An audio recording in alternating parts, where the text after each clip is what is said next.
effectivement, en fait, les brocantes, les antiquités. Mon grand-père était antiquaire, donc moi j'adore, en fait, tout ce qui est très ancien. Après, il y a pas mal de techniques énergétiques pour Voilà. nettoyer. Ouais, donc ça peut être tu peux nettoyer, en fait, avec, de l'encens.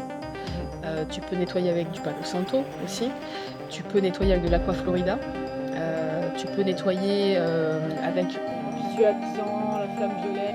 oui, exactement. Après, il y a des techniques de visualisation. Donc ça, c'est un petit peu, comment on le sent et la façon dont on a envie, en fait, de purifier, certains objets. Puis peut-être qu'une autre purification Des lieux, quand on reçoit des gens, puis on oui, sent leur négativité, et on a pas envie que ça imprègne notre maison ou notre bureau, tout à on fait. peut nettoyer comme ça, avec du son Oui, ou avec, tu peux nettoyer aussi avec des sons. oui, Voilà, avec des prières exactement, avec des gongs, avec si vous n'avez pas de gong, vous pouvez mettre peut-être une musique par exemple que vous adorez.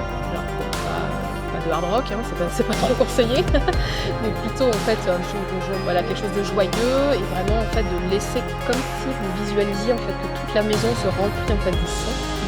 Donc c'est important quand on nettoie par exemple un lieu, que vous le fassiez donc avec le son, avec une fumigation, avec des prières.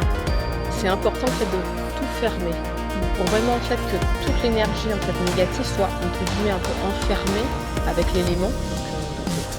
L'eau, on peut faire avec de l'eau bénite aussi, voilà, que vous informez également.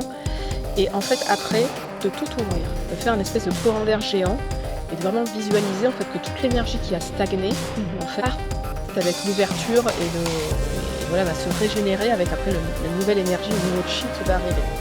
C'est comme quand on passe l'aspirateur ou qu'on fait la poussière. C'est important de le faire en fait surtout dans les coins, dans les angles, là où l'énergie stagne en fait.